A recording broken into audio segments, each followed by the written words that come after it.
I recently visited Malaysia, and it was very different to what I expected. But there was one thing that stood out to me. A car that has now become ingrained in my mind. A manufacturer that I had once dismissed as a cheap Chinese brand and had only heard of from a foreign cheap ute, has now stood out as an underdog that carried a country's car industry on its back for over a decade. This is the story of the Malaysian born and bred Proton.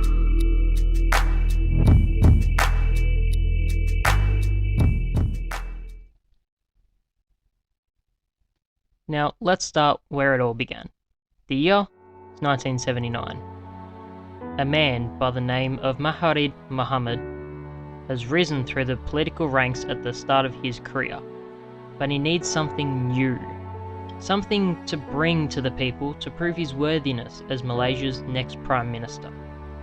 And he found a solution: the National Car Project, a project aimed at creating a national car manufacturer to boost Malaysia's car industry. In 1981, he was finally elected as the fourth Prime Minister of Malaysia, and his National Car Project was later approved by the Cabinet in 1982, and Proton was born in 1983. The name is simple. It's an acronym of Persatuan Automobil Nasional, which is Malay for National Automobile Company.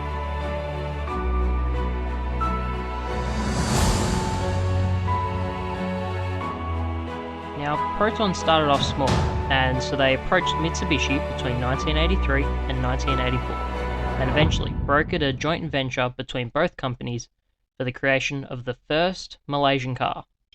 The result of this was a now famous and easily recognisable first generation Proton saga.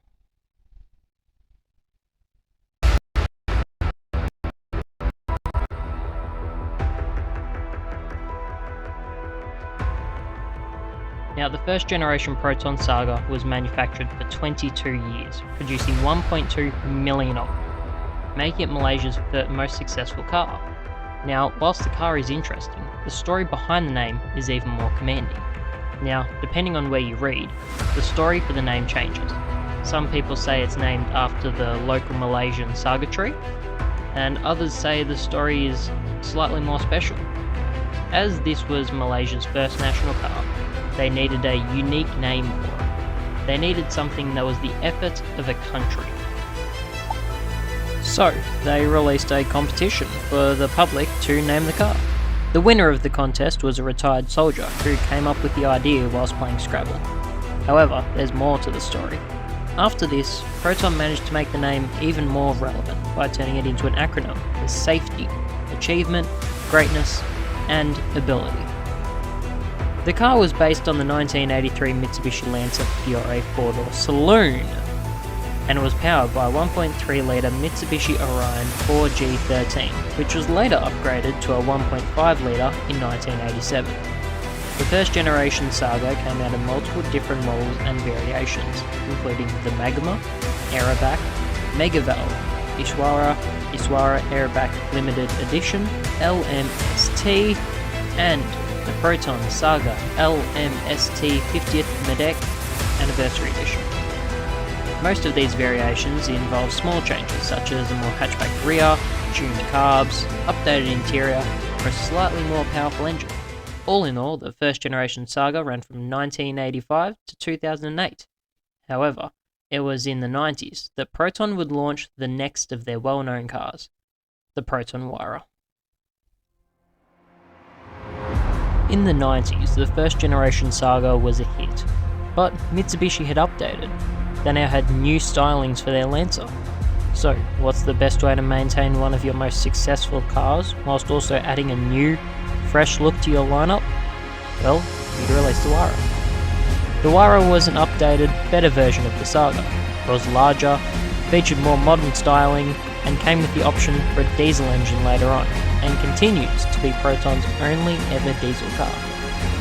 This car offered an added level of success for Proton, and was discontinued in 2009 after nearly 1 million vehicles sold. From the 90s, Proton has continued to grow, with 6 current models and 15 previous models. Although the numbers may seem small, it's still significant for a small Malaysian car company. But it gets better. We've only covered the boring aspect. So where's the major fun? The world of motorsport. In the 20th century, mantra begun. Win on Sunday, sell on Monday. Whilst its direct origin is unknown, it has stayed as a key mantra to the mindset of racing manufacturers. Well, Proton listened to that. It all started in the late 80s. An alliance was formed between Malaysian oil and gas company Petronas, Mitsubishi, a Proton distributor, EOS, and Proton. The alliance was PERT, Petronas EOS Racing Team. And their thing was rally.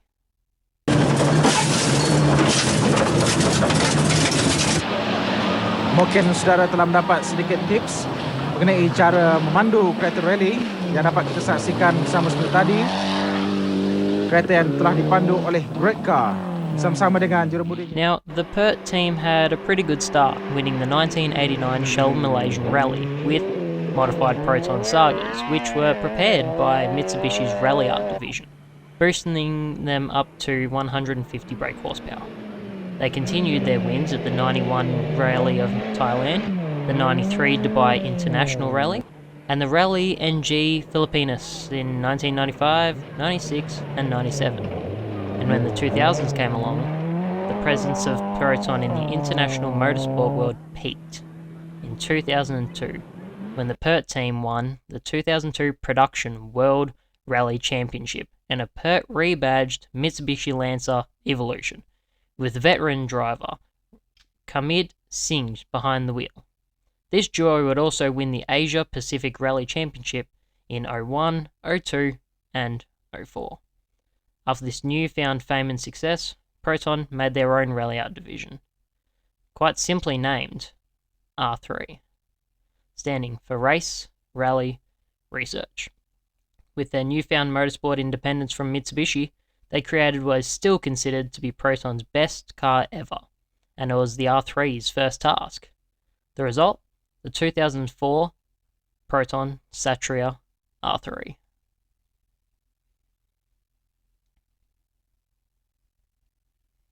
Now, the Proton Satria R3 was based on the original Satria, which itself was based on the Mitsubishi Mirage. The R3 used the same running gear as the Proton Satria GTI, their sport version of the hatchback. This included a Mitsubishi-sourced 1.8-litre inline-4 producing 140 brake horsepower, channeled through the front wheels via a 5-speed manual transmission. The first unique differentiation between the GTI and the R3 was the double-stitched welded chassis, which was paired with front and rear strut braces to increase the structural rigidity of the car. Talking about suspension, the car included uprated springs and dampers, thicker roll bars, and a lower ride height. To help reduce the weight, the car was stripped of all of its sound deadening and driver airbags to bring the total weight down to under a tonne, 995 kilograms.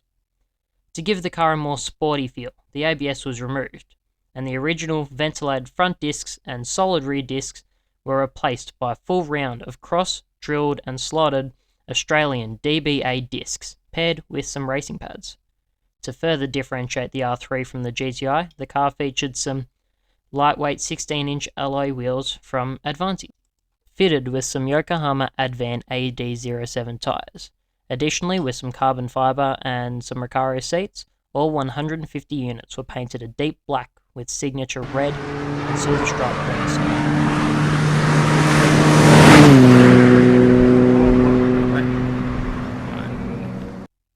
During the same time, Proton would enter into the British Touring Car Championship. Their team was the Petronas Synteam Proton, or Team PSP. This time, however, they drove a heavily modified Proton Waha or Impian. The modified car was called the BTC-T Proton Impian. The car ran from 2002 to 2006 and featured a tuned 2-litre inline-4 powering the front wheels through a 6-speed sequential transmission. Sadly, the team didn't taste much success, finishing in the lower positions until their last season in 2013. Proton figured touring wasn't their specialty, so they stuck with rally. With their new R3 division and the success of the Proton Satria R3, they decided to step it up a notch and built the Satria's successor in 2009, the Proton Satria Neo S2000.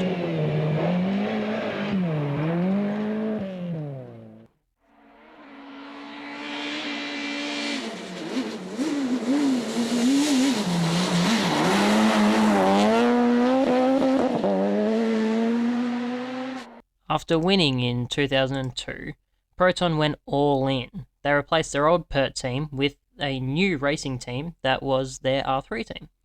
They also updated the Satria with the help of British-based Mellors Elliott Motorsport, or MEM, following the regulations of the FIA Super 2000 specifications.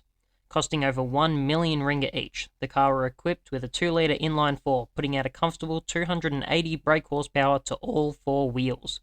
The car was first spotted in the 2009 Intercontinental Rally Championship, where it flew close to success, placing second in the Scotland race. The car returned to the Asia Pacific Rally Championship in 2010, where they faced technical difficulties and stiff competition from the notorious Mitsubishi Lancer Evolutions and Subaru Imprezas. Despite this, the two cars finished 3rd and 5th overall in the 10th season. The following year, the team was expanded to include previous championship winner Kamid Singh in a Group N 2-wheel drive Cusco Japan-tuned 1.6-litre Cam Pro version of the Satria Neo, featuring a very nice Atasha livery, pushing out a more modest 145 brake horsepower. To this day, Proton is still a massive aspect of Malaysia's car industry, and is a piece of the global world, if not only in manufacturing, but also with a long history in rally, with their fair share of success and defeat. From this, they've made some amazing cars, and it's through this that Proton has earned its place, no longer as a brand thought to be a Chinese knockoff, but as a backbone filled with legacy, heritage, and strong will.